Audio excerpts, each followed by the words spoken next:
बिहार दौरे पर आए प्रधानमंत्री नरेंद्र मोदी ने विपक्षी दलों पर जमकर निशाना साधा। औरंगाबाद में जनसभा को संबोधित करते हुए पीएम ने कहा कि इस रैली में आए लोगों के चेहरे की चमक बिहार को लूटने का सपना देखने वालों के चेहरों की हवाइयाँ उड़ रही है। एनडीए की सरकार बनने के बाद परिवारवाद की राजनीति हाशिए पर जाने लगी है। इस तरह की राजनीति की विडंबना है कि माँ बाप से विरासत में पार्टी और कुर्सी तो मिल जाती है, लेकिन उनकी सरकारों के कामकाज का एक बार भी जिक्र करने की हिम्मत नहीं होती। यह परिवारवादी पार्टियों की हालत है। पीएम नरेंद्र मोदी ने कहा कि इनकी पार्टियों के बड़े बड़े नेता के भी लोकसभा चुनाव लड़ने के लिए तैयार नहीं हो रहे हैं। लोकसभा चुनाव नहीं लड़ना चाहते, राज्यसभा की सीटें खोज रहे हैं। जनता साथ देने को तैयार नहीं है। यह जनता की ताकत है। प्रधानमंत्री नरेंद्र मोदी ने शनिवार को औरंगाबाद में जनसभा को संबोधित किया। इस दौरान उन्होंने करीब 21,500 करोड़ की लागत वाली परियोजनाओं का शिलान्यास और लोकार्पण किया।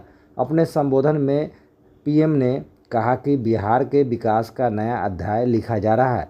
इन परियोजनाओं में रोड और रेलवे इंफ्रास्ट्रक्चर से जुड़े कई काम हैं। इससे आधुनिक बिहार की झलक मिलेगी। बिहार में परिवारवादी राजनीति हाशिए पर जाने लगी है। परिवारवादी राजनीति की एक और विडंबना है। माँ बाप से विरासत में पार्टी और कुर्सी तो मिल जाती है, लेकिन माँ बाप की सरकारों के काम का एक बार भी जिक्र करने की हिम्मत नहीं पड़ती है। ये है परिवारवादी पार्टियों की हालत। मैंने तो सुना है इनकी पार्टी के बड़े बड़े नेता भी इस बार बिहार में लोकसभा का चुनाव लड़ने के लिए तैयारी नहीं हो रहे। और मैंने तो पार्लियामेंट में कहा था तो सब भाग रहे हैं। आपने देखा होगा हम लोकसभा का चुनाव लड़ना नहीं चाहते, राज्यसभा की सीटें खोज रहे हैं लोग। जनता साथ देने को तैयार नहीं है। और ये है आपके विश्वास, आपका उत्साह, आपके संकल्प की ताकत। मोदी इसी विश्वास के लिए बिहार की जनता को धन्यवाद करने के लिए आया है। साथियों, एक दिन में इतने व्यापक स्तर पर विकास का आंदोलन इसका गवाह है कि डबल इंजन सरकार में बदलाव कितनी तेजी से होगा। आज जो सड़क और हाईवे से जुड़े काम हुए हैं, उनसे बिहार के अनेक जिलों की तस्वीर बदलने जा रही है। गया, जहानाबाद, नालंदा, पटना, वैशाली, समस्तीपुर और दरभंगा के लोगों को आधुनिक यातायात का अभूतपूर्व अनुभव मिलेगा।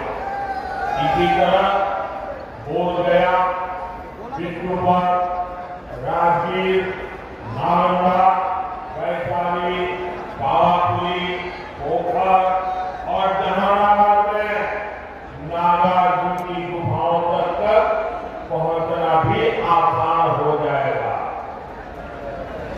बिहार के सभी शहर तीर्थ और पर्यटन की अपार संभावनाओं से जुड़े हुए।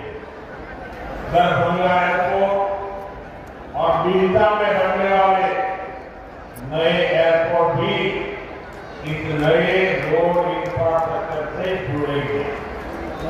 इससे बाहर से आने वाले लोगों के लिए भी आसानी होगी। साथियों, एक वो दौर था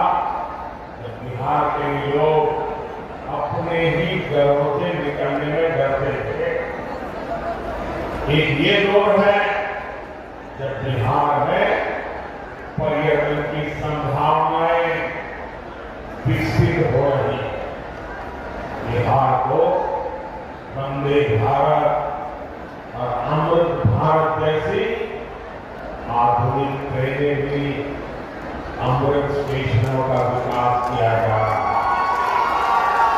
बिहार में जब पुराना दौर था, राज्य को अशांति और सुरक्षा और आतंकी आग में झोंक दिया गया था।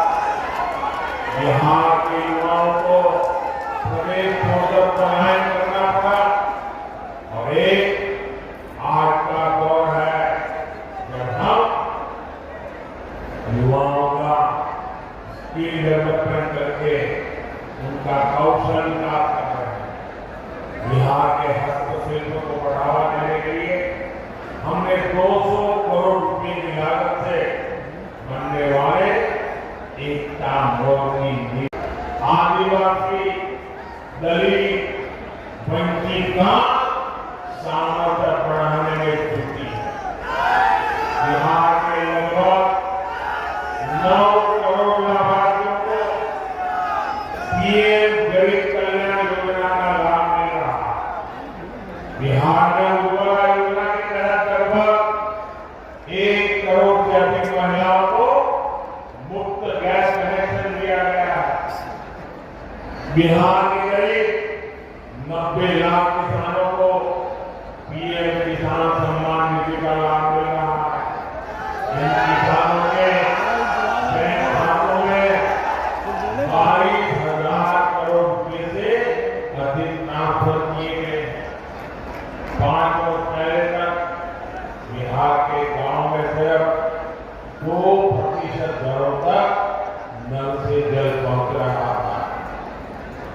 आज यहाँ के 90% से ज्यादा घरों तक नल से जल पहुंच रहा है। बिहार में 80 लाख से ज्यादा आयुष्मान कार्ड धारक है, जिन्हें 5 लाख रुपये का मुफ्त इलाज की गारंटी मिली है। हमारी सरकार दशकों से ठप पड़े उत्तर कोयल जलाशय की परियोजना को जल पूरा करने के लिए भी प्रतिबद्ध है। इस जलाशय से बिहार झारखंड के लिए पानी मिलने लगेगा। साथियों, बिहार का विकास